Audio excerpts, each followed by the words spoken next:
Hello दोस्तों, आज हम करने जा रहे हैं क्लास 10 मैथ्स एक्सरसाइज 3.2 चैप्टर 3 का क्वेश्चन नंबर फर्स्ट का फोर्थ पार्ट। ठीक है, तो इसमें आपको कहा गया है क्या कि इस क्वेश्चन को आपको सॉल्व करना है प्रतिस्थापन विधि से, सब्स्टिट्यूशन मेथड से। कैसे करेंगे हमने डिस्कस किया था पहले, सब्स्टिट्यूशन मेथड कैसे अप्लाई करते हैं। लेकिन इस क्वेश्चन में स्पेसिफिक हम देख रहे हैं कि जो भी टर्म हमें, जो भी पद मिल रहा है वहां पे पॉइंट पॉइंट अप्लाई है ना, 0.2, 0.3, 1.3, ऐसे ही ये। या तो आप इस क्वेश्चन में क्या करो, इस पॉइंट को हटा दें यहाँ से। अब कैसे हटाएंगे, तो देखिए यहाँ भी एक नंबर के बाद पॉइंट है, एक नंबर के बाद दशमलव पॉइंट, यहाँ भी ऐसे सेम सब में फॉलो हो रखा है। तो आप एक काम तो ये कर सकते हो, इस इक्वेशन को मैंने इस इक्वेशन को लेट से 1 मान लिया, माना पहला इक्वेशन से, ठीक है। और इसे मैंने क्या किया, 10 समीकरण मान लिया। दोनों को 10 से मल्टीप्लाई कर, एक तरीका तो ये होगा कि मैंने 10 से क्या करा, मल्टीप्लाई कर लिया। एक तरीका ये हो सकता है कि आप इनकी पॉइंट हटाओ, पॉइंट हटाओगे जिसे लिखोगे 2/10x, 2x/10, इसे 3y/10, ऐसे यहाँ भी फॉलो कर सकते। तो दो मेथड हो सकता है अप्लाई करने का, ठीक है। या तो 10 से मल्टीप्लाई करेंगे एडजस्टमेंट करने के लिए। अभी यहाँ पे हम कर सकते हैं 10 से मल्टीप्लाई, क्यों, क्योंकि सब में सेम फॉलो है ना पैटर्न। जो पॉइंट है वो कहाँ है, एक नंबर के बाद है। अगर 1.2 है तो इसको बताओ यहाँ से पॉइंट कैसे हटेगा, 10 से मल्टीप्लाई करते ही हट जाए। करेंगे तो क्या बनेगा, ये 12 बन जाएगा। अगर यही सवाल ऐसे लिखा होता 6.12 तो 100 से मल्टीप्लाई करना पड़ जाता, तो ये बन जाता। तो ये नॉर्मली कॉन्सेप्ट है कि पॉइंट हटाए कैसे, क्यों पॉइंट हटा रहे हैं ये भी समझो। जिससे कैलकुलेशन इजी, हम जब जो मेथड हम यूज करेंगे ना सब्स्टिट्यूशन मेथड, अगर पॉइंट लेके चलेंगे तो आगे बहुत ज्यादा परेशानियां हो सकती है आपको सॉल्व करने में, डिफिकल्टी बहुत आएगी। तो शुरुआत अगर पॉइंट हटा दोगे तो आपको एक अच्छा नंबर, छोटे छोटे नंबर मिलेंगे ना, वो ज्यादा अच्छा कैलकुलेशन के लिए रहता है, ठीक है ना। तो 10 से मल्टीप्लाई करके कर दो, या फिर हम एक काम करेंगे शुरुआत में पॉइंट हटा के कर सकते हैं। हो सकता है आपके पॉइंट अलग अलग आए, तो मैं एक काम करता हूँ मल्टीप्लाई वाला नहीं, आपको नॉर्मल मेथड समझाता हूँ। मैंने पॉइंट हटा दिया तो इसको लिखूंगा 2x/10, 2x/10, बिल्कुल सही है ना, क्योंकि पॉइंट के साथ एक नंबर नीचे में 10 ही आएगा, ठीक है। ऐसे यहाँ पे क्या होगा, 3y/10 आएगा, यहाँ पे क्या होगा 13/10, यहाँ पे समझ में आ गया होगा, ठीक है। इसे रिड्यूस करेंगे, इसे हम क्या करेंगे, सिंप्लीफाई करते हुए करेंगे, ठीक है। इस पूरे टर्म, इन दोनों में से हम निकाल सकते हैं कॉमन, क्या निकाल सकते हैं, 1/10, ब्रैकेट में बचा 2x+3। देख यहाँ पे 2x, आपसे अगर मैं पूछूं कि 2x यहाँ के साथ यहाँ पे क्या नंबर मल्टीप्लाई होगा, आप ऐसे तो 1 मल्टीप्लाई होता है, किसी भी नंबर के साथ 1 मल्टीप्लाई होगा, 1 चुका होगा मल्टीप्लाई, ठीक है। इसलिए मैंने यहाँ से 1 निकाला और नीचे से 10 निकाल दिया, क्या रह गया, x रह गया। ऐसे ही 3y में से 1 निकल गया, नीचे वाले 10 निकल गया, तो 3y रह गया। आगे सब कुछ समझ में, ठीक। यहाँ पे क्या है 13/10, अब इस 10 से 10 होगा, नहीं समझ में आया 10 क्यों कट करें। एक काम करते हैं, इसको एज इट इज, ठीक है, इक्वल टू क्या है 13/10। चलो एक सवाल है, यहाँ पे जो ये 10 है वो इन चीजों से क्या हो रहा है, इस टर्म से क्या हो रहा है, मल्टीप्लाई हो रहा है कि डिवाइड में। जब कंडीशन तो डिवाइड में है, मल्टीप्लाई हो रहा है, 1/10 मल्टीप्लाई हो रहा है, लेकिन 10 तो डिवाइड में है ना, क्योंकि अपॉन का मतलब डिवाइड में है ना। तो इस साइड अगर भेजोगे तो क्या होगा, हाँ अब तो सही है, अब तो सही है। तो ये क्या हो गया है, रिड्यूस होके हमारे पास आया 2x+3y = ठीक है। ये छोटा सा इक्वेशन मिल गया। ऐसे ही अगर आप इनको फॉलो करोगे तो इसको सॉल्व करके, सिमिलरली इसको सॉल्व करके आपके पास आएगा 4x, अब जरिए में लिखा हूँ इसको डायरेक्ट, 5y = 20। समझ में आई बात, ये मैंने प्रोसेस यहाँ पे अप्लाई दोबारा नहीं किया, क्यों, क्योंकि एक चीज में समझ में आ गया कि जो भी चीज थी वही आ जाएगा, उनके पॉइंट हट जाएंगे। यहाँ भी वही क्या करें, पॉइंट हटाया, 4x लिया, पॉइंट हटाया, 5y लिया और यहाँ पे यहाँ तक आ गया समझ में, क्लियर है पूरा। बस इसे आप क्या करोगे, सॉल्व करोगे। एक काम करते हैं, इससे निकालते हैं, एक टर्म बनाते हैं, एक नया इक्वेशन बनाते हैं, 2x = 13 - 3y x equal to 13 minus 3y upon, ये पूरा एक कंडीशन जो आया है, लेट से ये हो गया आपका तीसरा समीकरण। इसे कहां पुट करूंगा, इसमें x का मान यहां पुट करूंगा, 4 इंटू एक्स की वैल्यू क्या है, ये वाली वैल्यू रख दो, 13 माइनस 3y अपॉन 2, ठीक है, प्लस 5y इक्वल टू 23। ध्यान देना, गुना करो, ओके, गुना भी क्या करो, एक बात देख रहे हो आप, 2 एकम 2, 2 दूनी 4, कर सकते हैं ना, ओके, 2 से गुना करो इसको, 26, 2 से इसको गुना किया 6y प्लस में 5y इक्वल टू 23। इन दोनों को सॉल्व करो, माइनस वाई, बहुत बढ़िया, इस 26 को इधर ले आओ,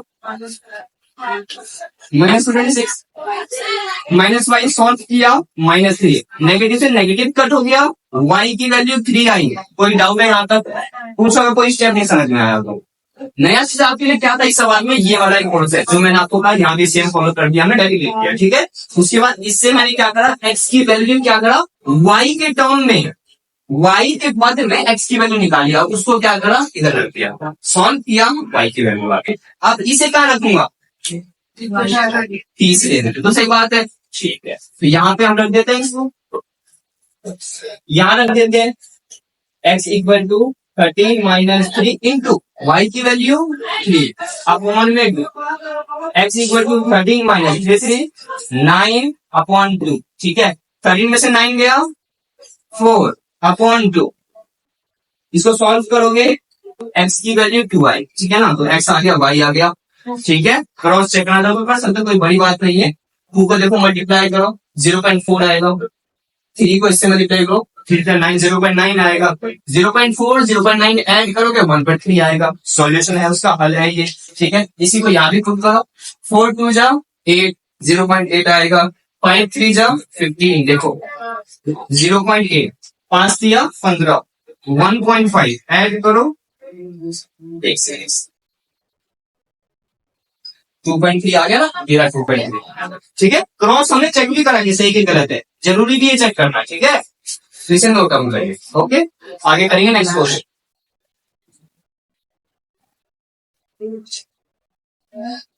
ओके, क्वेश्चन नंबर 2 करने जा रहे हैं हम लोग, जो कि आपको एक समीकरण ये है, एक ये है, यहां से जो आपका x और y का मान आएगा, किस कैसे, बाय सब्स्टिट्यूशन मेथड, प्रतिस्थापन विधि से, उसे आप यहाँ पे रखोगे तो आपके पास इस m की वैल्यू आ जाएगी।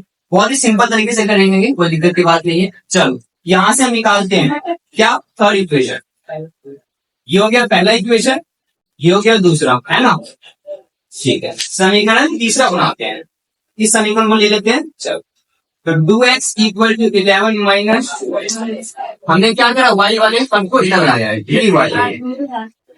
3y, ठीक है।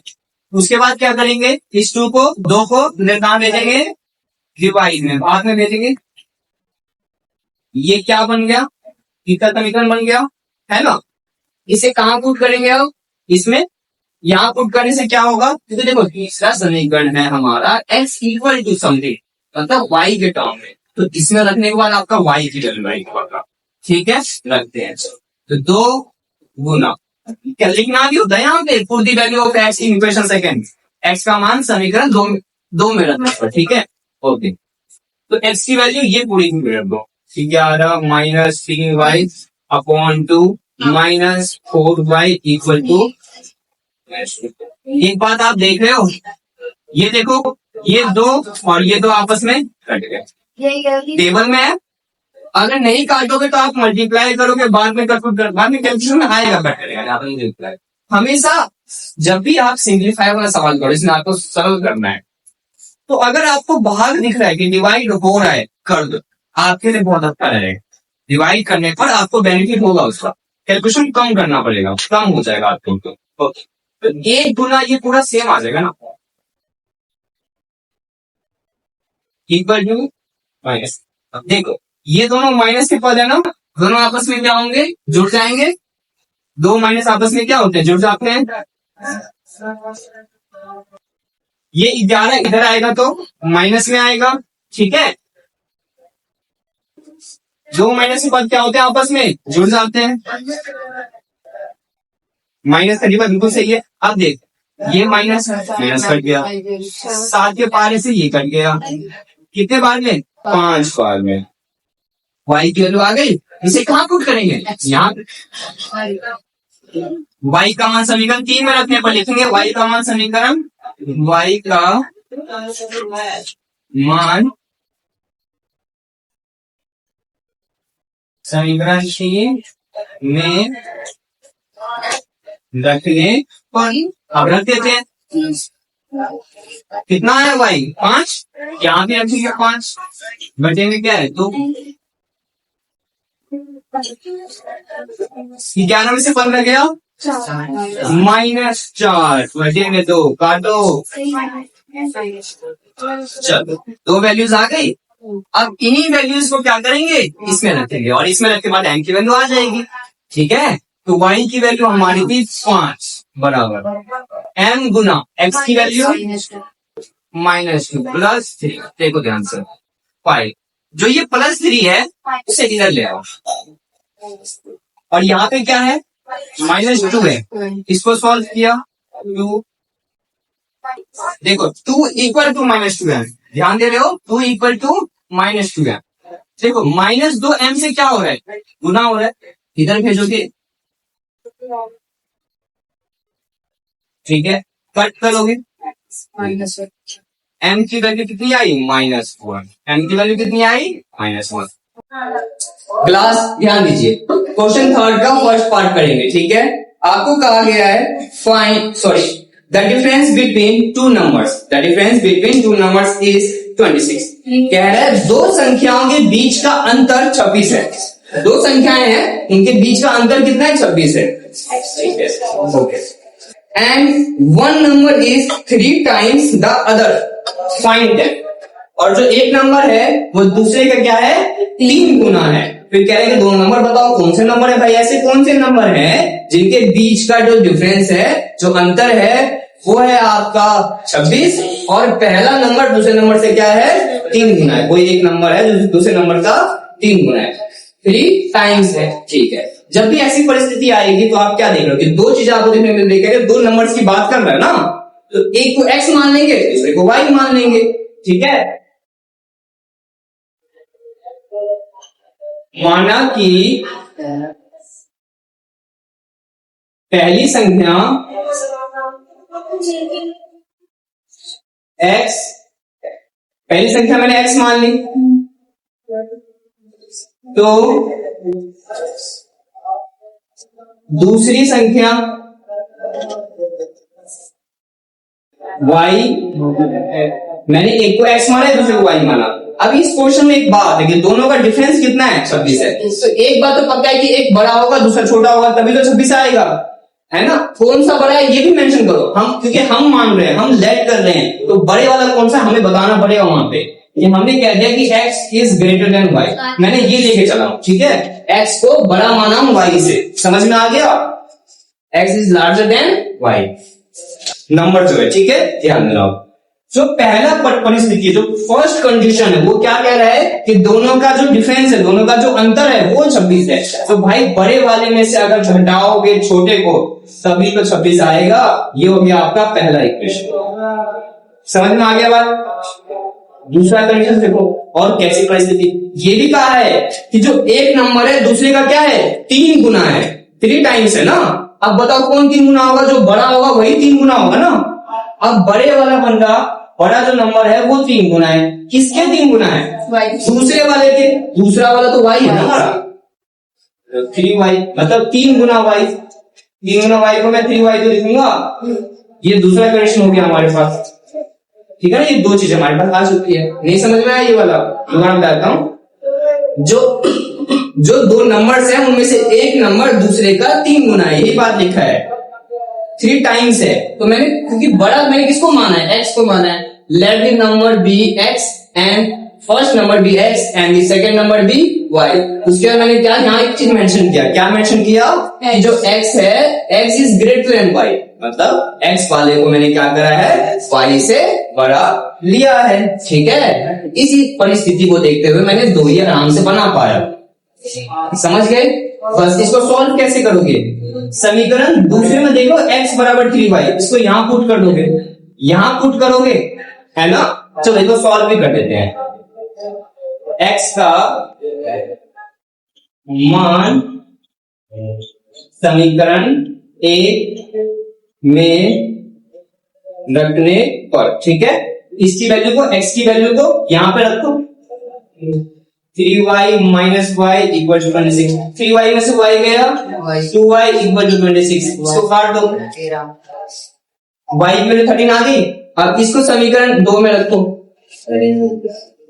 y का मान समीकरण 2 में रखने पर put the value of y in equation second, तो x equal to 3 into y की वैल्यू,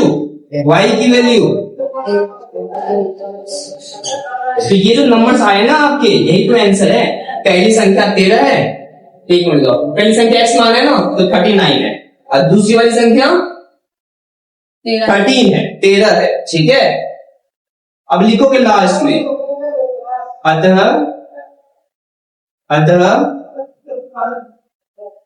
पहली संख्या बराबर कितना है, पहली ये वाले 39, और दूसरी वाली आपको नोट डाउन ये दिखाना है करके, दूसरी संख्या यहां कंप्लीट हो गया। आपको लिखना है नंबर्स आर 39 एंड 13, आपको वो बात ही लिखना है लास्ट में, क्योंकि लैंग्वेज वाला क्वेश्चन जैसे होता है ऐसे नहीं छोड़ना होता है, लास्ट में लिखना होता है उस चीज को, ठीक है। समझ में आ गया। सेकंड पार्ट करेंगे अब, ठीक है।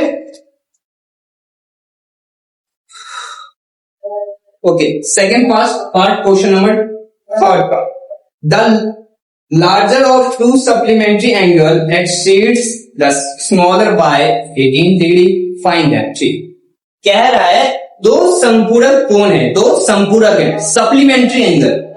अब सप्लीमेंट्री संपूरक क्या होता है, कोई दो कोण ऐसे जिनको जोड़ करके, जमा कर दे, ऐड करके 180 आता है, उसे ही कहते हैं संपूरक, सप्लीमेंट्री कहते हैं, ठीक है। तो जो कह रहे हैं लार्जर एंगल है, जो सबसे बड़े वाला कोण है, अधिक कोण जो है, जो बड़ा कोण है, मतलब बिना गए वो छोटे से कितना ज्यादा है, 18 ज्यादा है, 18 डिग्री ज्यादा है, वही आपको कहा है। एक्सीड्स का मतलब होता है ज्यादा होना, अधिक, ठीक है। एक काम करते हैं, दो एंगल्स होते हैं ना सप्लीमेंट्री में, संपूरक में, एक को एक्स दूसरे को वाई मानो, बात खत्म हो जाएगी, ठीक है। माना कि बड़ा वाला कोण x है, माना कि छोटा वाला कोण y है। Let the larger angle be x and the smaller angle be y. ये हो गया आपका लेट वाला पार्ट हो गया, ठीक है। अब देखो पहली परिस्थिति क्या है, दोनों क्या है, संपूरक है, सप्लीमेंट्री। इसका मतलब अगर दोनों को जोड़ेंगे तो कितना आना चाहिए, 180 आना चाहिए, बिल्कुल सही है। तो पहला कंडीशन तो ये हुआ ना कि दोनों को जोड़ करके 180 आना चाहिए, ये हो गया पहला।